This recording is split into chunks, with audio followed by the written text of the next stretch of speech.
Before we get too far into 2025, I want to take one moment to look back at the year that was 2024. I want to look back at the most controversial moments in Magic the Gathering, times that Wizards of the Coast dropped the ball, when the community really fumbled. It's not just the company and the game, but all of us collectively as a group. I think that disclaimer there gives away what one of the big points in this video will be, but you can try and get it in the comments below. I think it's good to look back at mistakes in a way, or controversies, because we can learn things from them. All of these I covered during the year, but it's also good to look back on them with a bit of hindsight and a bit of extra knowledge that can be gleaned from, separating yourself from the situation. And it helps us to understand what Magic might look like this year and next year and moving forward. And yes, a recollection video should have come out in December, but I'll be honest, I took time off in December to spend with my family, so that's why the video's here and not 3 weeks ago. Also, thanks to waiting, we've got a bit more positivity to have in the videos. We talk about how the unbannings in Modern, which ties into one of the points in this video, are a good thing. So grab a can of your favorite sody pop or just some fresh water. Let's talk about 2024's biggest Magic controversies. Squeaking in with an honorable mention, I guess, will be the Kaladesh name change. If you aren't aware, both in canon and out of canon, what we talk about as the game metatextually, Kaladesh is now as a plane called Avishkar. The reason in canon for this was the literal Aether Revolt that happened in the story. The reason out of canon for this is that in North Indian dialects that weren't the primary one of the consultants used originally when the Kaladesh name was conceived, Kala, K-A-L-L-A, is a derogatory term for people of colour. This isn't a full-on controversy. It kind of happened at the end of the year, and some idiots online were trying to make it into a bigger thing than it is, claiming that Kaladesh will be on some sort of reserve list now and they'll never say the word Kaladesh again, which just simply isn't true. They even said that the word Kaladesh and old cards that reference Kaladesh will still say Kaladesh. Ultimately, the reason this was almost a controversy is that people were claiming it's woke or DEI or any of those red flag terms normally used by idiots that aren't very good at media criticism. The truth be told is that they made a fumble as a huge company in the way they name something. When you call something like, the planet is not quite India, and they give it a name, and then that name ends up being half of a slur in one of the dialects, you probably fumbled the bag. It's not a full controversy. I almost did a video at the end of the year because I was getting so fed up with seeing some of the people posting online about it, but I thought it might deserve a little mention, because I think people are going to reference it this year more as we go into the Death Race set, Aether Drift, and we see more of Avishkar. Let's get to the meat and potatoes then. Number 5 on the list, Karlov Manor and a little bit of Outlaw Junction and the whole dress-up thing. Karlov Manor itself as a set felt pretty bad when it came out in terms of power level, themes, flavor, limited gameplay. There are a lot of issues with it. Hell, over time, my issues with it softened as I enjoyed some of the cards, Cryptic Coat, for example, in Modern, but I still don't think the set was much of anything, if I'm honest. I even played the Cluedo tie-in. Yes, there was literally a Cluedo tie-in. Some people didn't realize this. Cluedo in Europe, by the way, Clue in North America. The Cluedo tie-in thing was actually really, really fun. Ironically, the most overt reference amongst the detective fiction wearing a fedora thing was actually pretty fun. And Outlaw Junction has a similar issue to what I'm going to go into with Karlov Manor here, in the fact that it's got some really heavy-handed theming that doesn't quite work. But with Karlov Manor, it felt particularly bad because the set also sucked. Outlaw Junction has a lot more of an interesting mechanical identity and powerful cards that have affected multiple formats, where Karlov Manor kind of went with a whimper more so than a bang. Both sets, however, feed into the dress-up problem, the beach episode problem. But at the moment, Magic itself feels quite irreverent about how it treats itself and its own canon and legacy, which is fine. A little bit of levity or brevity, whichever one of the two words makes sense in this context. It's fucking levity, but I always say brevity. It's just it's one of those malpropriisms that I just can't get off my tongue. Ooh woo. But a little bit of levity is absolutely fine. The issue is that as Magic moves towards another point that we're coming up to on this list, as it moves towards 50% universes beyond and 50% in-canon stuff, you'd like the in-canon stuff to take itself at least mildly serious some of the time. It feels like a hot minute since we actually had really any kind of stakes or any kind of serious nature to the main story of Magic. Beyond that, the theming of the sets feels relatively shallow and arguably phoned in. Phoned in is probably not the term I'd want to use. I've seen it bandied about a little bit, because I think still effort went into these sets. There's a lot of effort that goes into making and designing Magic. But on a surface level, having your main characters wear fedoras for your detective fiction or your cowboy hats for your cowboy stuff, it feels like the bare minimum dress up involvement with those genres of fiction. And the issues just keep on coming when you start to really unpack it. On the hand of Karlov Manor, you had a set that was set on Ravnica, a plane that is beloved by the audience and is exciting every time everyone goes back to it, although we might have a little bit of Ravnica fatigue. And then we just used Ravnica because it's popular to do the backdrop of the murder mystery thing. And then we just had like random known Ravnica characters just showing up in fedoras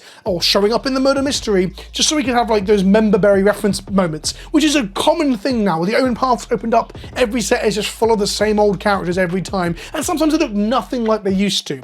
Look at the art for Doretti in the new Aether Drift set. He looks absolutely nothing. He just looks like a random other goblin in a wheelchair, but of course they only have one arbitrary goblin in a wheelchair. You can't have two goblins in a wheelchair. And then Thunder Junction really takes the cake with this in terms of like the surface level engagement with the genre, using mainly, you know, tropes and references and not really enough thematic throughput in terms of mechanics, should we say? Like, heisting stuff makes sense in committing crimes, but targeting anything being arbitrarily a crime just feels half-baked. But the real problem of that comes down to the complete lack of native peoples on the plane of what the fuck is a plane of Outlaw Junction? Is it just called Outlaw Junction? This issue has been really glossed over and not talked about in huge detail, and I'm not massively equipped to talk about it myself, but I've actually had literal emails from people telling me how upset they were to see absolutely barely any Native American input into the Old West theming of Outlaw Junction. And the reason this is an issue is that you can't have the Old West manifest destiny, the colonization via the people moving into this new promised land, without the people there suffering and being eradicated, enslaved, or just generally oppressed. Like, it's a key part of the Western, that conflict, that is like intrinsic to the genre. And again, it feels and stinks of shallow genre play to completely and utterly ignore that. Now, I can understand why they don't want to go there. They've avoided having slavery, for example, anywhere in the multiverse. And the same with racism. They've made a public statement that neither of those things exist because they don't need to drag down magic with that negative real world baggage to an extent. Sure, that's absolutely fine. You can do that, but that means that you can't really engage with genre fiction that engages with those things. You did it with Conquistador vampires in Ixalan and kind of got away with it. I do think the expansion of the Old West via the Western setting is really egregious when you remove all indigenous people. There was a little bit of a nod to it, I believe, one of the nomadic peoples from another plane that came there with the people that came through the Omen Paths, which really solidifies this idea of like when we showed up in America, and by we I mean the Europeans and the white folk, there was no one there. It's all fine. The land is for the taking. It wasn't. But the nomadic people that what's her name? Annie Flash, that's the one. Annie Flash is part of the nomadic people that moved between planes and eventually settled in as a settling race on the plane of Outlaw Junction. Cowboy hats and cactus people, and no deeper understanding of what makes these genres tick or what makes them relevant to the modern day. In number 4, we have Secret Lairs being really fucky-wucky, especially the Marvel one. Last year, they moved away from print to demand, which was where they'd allow people to order the Secret Lair to their heart's contents, and then close shop and produce and ship. They moved away from that methodology to limited supply. The argument was it allowed them to print them quicker and get them to people's hands, and that was a legitimate complaint that some people had. Myself wasn't one of them. I don't really give a shit. I was okay with people just being able to get hold of their stuff even eventually down the line.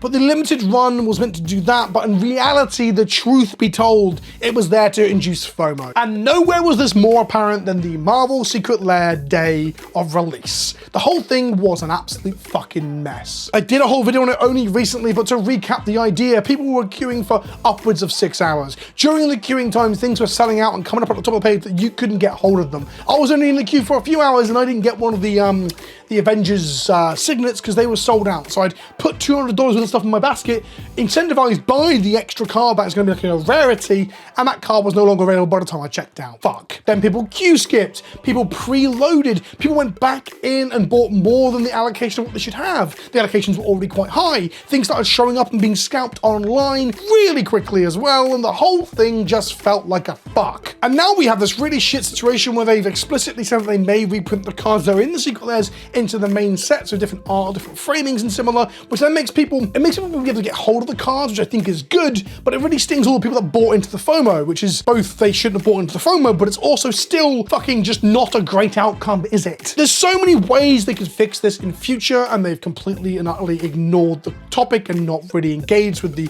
points being put forward. Why don't you just pre-print a load of stuff that the first wave of people get sent out to them immediately? Hell, make them the first print wave so they have the secret cards in them that other ones don't. And then the people who got in later, who didn't get in the first wave and do the 6 hours of queuing, they just get their stuff down the line when it's been printed to demand. There are other ways to do that, but that's just one of many. But of course, the FOMO selling out thing looks good. It leaves them not with egg on their face or stock on their shelves. It looks good to the shareholders, with Chris Cox actually bragging during a shareholders meeting ahead of the sale of the Marvel Secret Lairs that they will sell out. That was a Chris Cox certified humble brag about his company. Look, Chris, you can't brag if the rest of your company is doing fucking abysmal. If Wizards of the Coast is the only thing propping you up, you aren't allowed to brag in that capacity. Sort the rest of the fucking company out. Number 4, Assassin's Creed boosters and just Assassin's Creed in general. I am not a Universes Beyond hater, and hell, I don't even hate Assassin's Creed. I once owned the limited edition version of the very first game that came with a big Altair figure.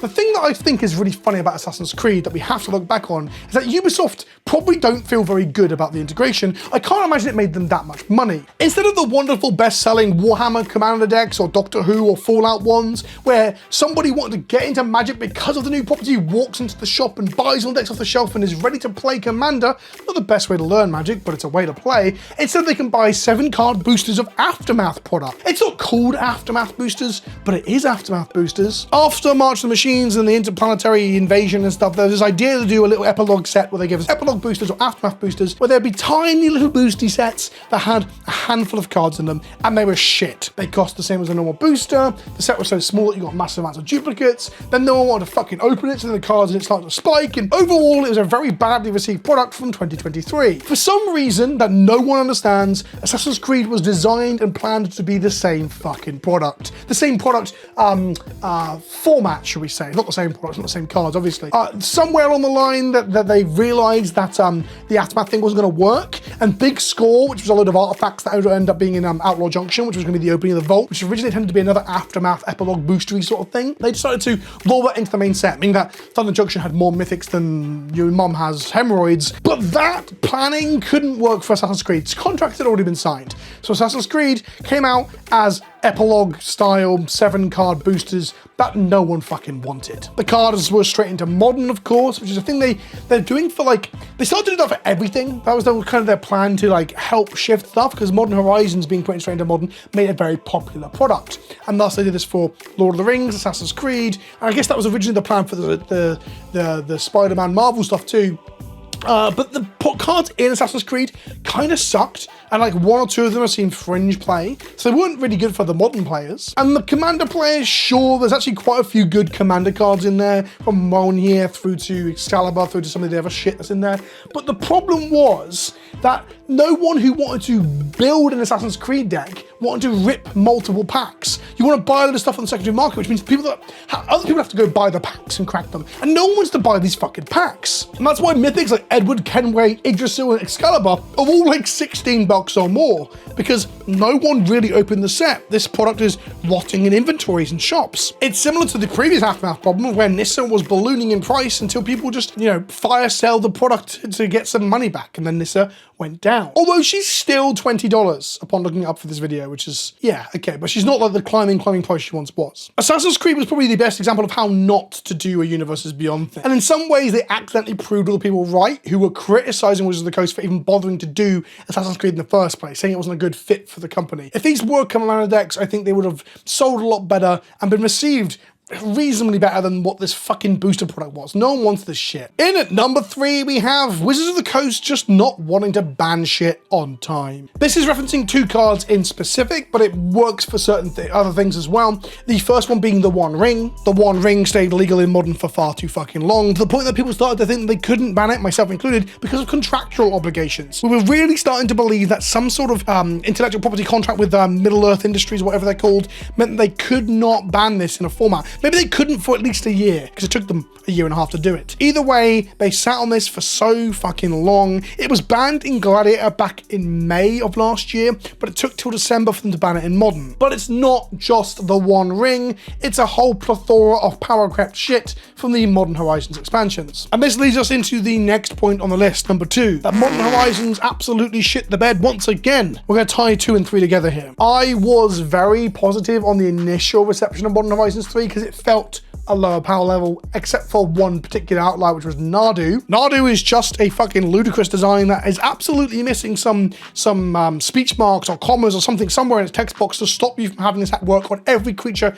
in play under your control twice. It reads like the effect of Nardu should be twice per turn on 2 creatures or 1 creature twice, but it's not. It's every creature twice, which doesn't make any fucking sense. I believe someone at Wizards of the Coast has said that that was not like a formatting issue. That was how it was always intended. I still don't quite believe that. Like, it's so clearly, obviously, that this thing should have been, all this text happens twice a turn. What more can I say? But Nardu was absolutely fucked, and they also took time to ban this, or too much time to ban this. Instead of banning it after the Pro Tour and realizing how good it was, they set a date that was over a month away, and left people online and in paper to play with or against Nardu, or just buy into Nardu temporarily, knowing full well that the deck was so oppressive, looking at metagame percentages and win rates, that it would be banned eventually. Having people know a format is dead destroys interest in that format. And this happens time and time again with this slow, fucking awful ban cadence that Wizards of the Coast have. They set a date far away and they don't want to break the cadence because it'll damage consumer trust. Do you know what damages consumer trust? It's having people not be able to buy into a deck because they know it's gonna get banned in a month, but then have to play against that fucking deck and lose to it because the deck is so fucking good. Now, of course, there's some things that you could do ahead of time to fix all of this, like not print things so fucking broken you have to ban them. But mistakes will be made, especially in the pursuit of, like,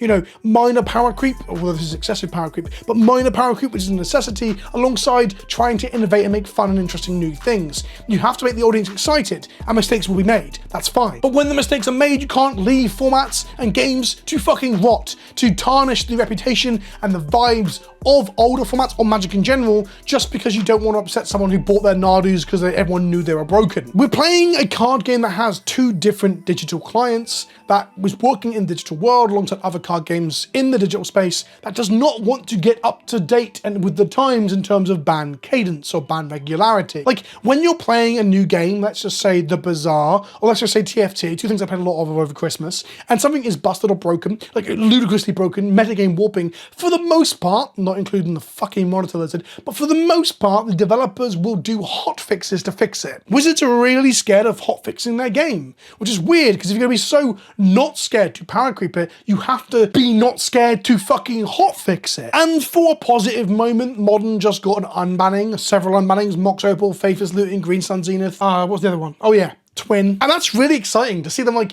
bring back the classics that might be able to contend with this new power crept shit. That is wicked. However, almost a month on now from the 18th of December, 3 weeks, let's say, we see that Modern is still being oppressed by red-white energy. That's right, we all focus on the One Ring and Nardu because they were so ludicrously broken individually, in a vacuum.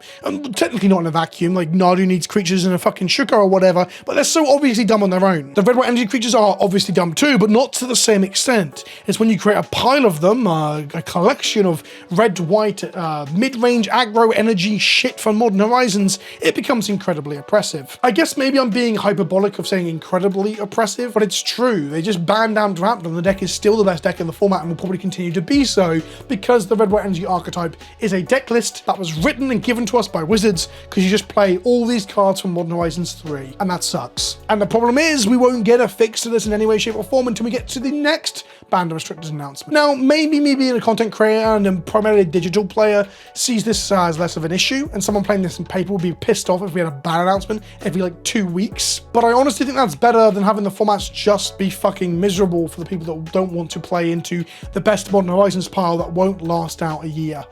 Or in the case of the Lord of the Rings stuff, I guess it did last out over a year. Oh, tricky stuff. Either way, I just think that Magic the Gathering should have a more modern approach to its card pool and legalities, and shouldn't be restricting itself to announcing a date and sticking to it a month or 6 weeks down the line. It's miserable. And the last controversy of the year, well, not the last, it kind of happened in this 3rd quarter, I think. Either way, it's more of a community thing, but Wizards are hard to blame a little bit. It's the Commander ban list. That's right, we were all blindsided when Dockside Extortionist, Mana Crypt, And what was the other one? Oh yeah, Jeweled Lotus and Nadu, I guess. They were all banned. People were not expecting this, and not all at the same time. It was kind of wild. Overnight, huge portions of people's collection of value were wiped out. People who had invested and bought into expensive cards like Jeweled Lotus, Mana Crypt, and Dockside in multiple copies of their commander decks had that value erased just by the swing and of a brush, the writing of a pen by the rules committee of Commander. The controversy was absolutely fucking huge, and the reaction was absolutely fucking wild. I was quite reasonable when it first happened, which was not what most people were like. I've had people quite deep and close to the situation come to me and say thank you for being reasonable with my initial video, but even then I was critical of the idea of wiping out such huge chunks of value out of people's collections overnight, especially for a casual format. When it comes to competitive, modern, legacy, standard, you kind of expect this stuff in the modern contemporary game. Bans once upon a time were really, really rare. I remember making videos about when they were rare. It's kind of a common thing now. So I felt for the people who had lost money on this. However, that losing of money is what really it gave people brain worms. It rotted people's brains. Money rots people's brains. Who would have thought it? We had NFL football players calling them assholes or dickheads on Instagram, something like that. He had very colourful language, Cassius. The Command Zone also said some pretty fucking wild things about they deserve the death threats inadvertently. So bad that Josh had to come out and do a second take with the professor, a close friend of his, and close friend of mine too, to be fair, where Prophet said to him, look, dude, the stuff you said is a bit unreasonable. And he realised he'd calmed down and cooled down and did a whole video explaining that. Some people feel like he got forced to apologise for the report. I see it as a friend telling another friend that they're being unreasonable, and the second friend listening to the first one. I think that's good. I think people should have that maturity to be able to listen to their friends who might call them out when they're being obnoxious. Jimmy, on the other hand, said not a word. The problem with the whole thing, well, there was many layers to it, a really complicated thing that I did videos on again this year. I'll link to them in the description of the cards of this video if you want the in-depth stuff. But there's a few things that I want to talk about like after the fact. The first one is that this resulted in Wizards of the Coast taking over Commander. In order to preserve the safety of the people that were getting death threats over the fucking banning of Magic the Gathering cards, Wizards of the Coast took over, which ultimately I think was an inevitability anyway. Like, they kind of needed to. The rules committee as a system, as a committee, was never really fit for purpose, right? Like, what, 6 people, 5? I don't know how many are on it. But them controlling a format that is the front-facing, most popular format in the game doesn't make a lot of sense. And that is proven by the sudden, dramatic banning of cards out of almost fucking nowhere. Yeah, it wasn't a good look for them, but they didn't deserve the death threats. The way people reacted was way over the top. Beyond that, it really proves that money was what people care about more so than anything else. Like, the creators that lost their minds, the people that sent the death threats, the people being fucking dickheads online, none of those people would have done any of that if this was 4 cards that cost nothing. If this was Sol Ring, and Sol Ring's a weird one, because Sol Ring is a powerful, prominently played card that costs next to nothing due to the reprints. But if it was banned tomorrow, even in spite of the lower cost, I do think Sol Ring might be the example where people do lose their minds because it's so much a face card of the format in a way. But Sol Ring is the example that I jumped to of being a card that is as good as Crypt, arguably. Let's not get into that right now. But it's as good as Crypt, but costs far less. And that gives us 2 avenues of thought going forward to reflect on. The first one is that people care too much about the money of cards invested in Magic. Magic shouldn't be an investment portfolio. Like, I want some cards, versions of cards to be worth some money. I want the secondary market to exist to prop up the stores that allow us to play in them and the stores that allow us to buy singles. Like, if cards are worth nothing, no one would be selling singles, and it'd actually be quite hard to code cards for your decks, competitively or casually. Like, I like that ecosystem existing. I always have and always will. But I think that should be on the cosmetics of stuff, not on the raw play pieces. There should be like dollar cards and $50 card versions that are the chase versions of cheaper versions of cards. That's how I think the platonic ideal of Magic should look. But other people want their cards to remain expensive and to never ever be cheapened and never ever be banned. They want to buy $100 to $200 cards and sit on them and watch them appreciate in value. And that's just not what Magic is. It's not an investment portfolio. It's not an investment vehicle for your future security. And thus, fuck you. That's not going to be the way it is. In some ways, I actually love that the bans told people to stop being fucking idiots with your investments and not treating Magic like an investment portfolio. that was a good thing that came out of this. The other second prong of this point that we can think about moving forward is that a lot of this is Wizards of the Coast's fault. Like, these cards should never, ever have cost this much in the first place. From Dockside just not getting fucking reprints when it should have done, there was like numerous occasions where it could have got reprinted. I still think to this day, one of the biggest crimes around Dockside Extortionist is that it wasn't in Battle for Baldur's Gate. Like, Battle for Baldur's Gate was a commander set, so it needed commander staples, right? And having a goblin pirate show up in a D&D game as a quest giver, enemy, or party member is not far from what fucking D&D is. It's actually quite a normal sounding thing. Dockside Extortionist, the goblin pirate that gives you gold, should have been in Battle of Baldur's Gate. It would have helped decrease the price, it would help Battle of Baldur's Gate to be received better. A set that I still bang the drum is one of the greatest things that Wizards have put out, and people just don't appreciate how good Battle of Baldur's Gate actually is. Fuck! If some of you are wondering why I'm so rambling in this video, it's because I am on a time limit today. I am rushing to get this video done before I have to pick up my daughter. Not ideal way to do it, but look, it's January and I want to have fucking videos out, right? I want people to watch the channel again. I've been away for too long. Questions of being a YouTuber, right? But the point is, like, Crypt should have had chase versions and cheaper versions. In the same way that Solving has chase versions and cheaper versions. The masterpiece versions of Solving are expensive. The average Solving, though, is $1 or $2. I think that's absolutely fine for the most played card in the format. And the same for Jeweled Lotus, and the same for Dockside. Wizards got fucking greedy. They created this new bank of reprint equity that they can touch into later to sell you Double Masters, or Commander Legends 3 when that comes, or Double Masters 3, or Modern Horizons 4, or whatever it will be, the places that Dockside and Jeweled Lotus were aimed at being in. Bearing in mind that Mana Crypt was a chase card for the Ixalan collector packs only shortly before this all happened. Wizards offloaded those into the Festival in a Box thing, so people were opening banned cards that are unplayable anyway, like Jeweled Lotus and Mana Crypt, in their fucking collector packs, in the Festival in a Box that you just bought from Wizards. It's crazy. But Wizards wanted to keep that value high so they can sell it back to you later. By sell it back to you, I mean have you chase it by getting that gambling high of opening packs. And that greed led to creeping up prices. And that's why we had this frustration and upset from everyone. It never would have happened if those card prices were kept lower. If these were $20 cards, the reaction would have been 10% of what it was. I genuinely believe that. The only reason people were the way they were a few burnt and hurt egos in the content creator space, but for the majority of people, it's because when you hurt their wallet, that's when people get really fucking nasty. So I hope going into this next year or two, we can learn from some of this stuff. That Wizards of the Coast don't bank reprint equity in a way that ends up hurting the consumer when those things have to be banned or are banned from formats. That Wizards don't fucking twiddle their thumbs waiting and actually ban out the stuff that they accidentally printed. That was way too good. We've already seen some of the growth from these things already. Like Modern Horizons 1, 2, and now 3, and Lord of the Rings taught them that printing into Modern is a very hard thing to do in terms of balancing the power level, because you either make the cards absolutely useless, see Assassin's Creed, or you print them to be too powerful, see Modern Horizons and some parts of Lord of the Rings. And the new stuff, Spider-Man, Final Fantasy,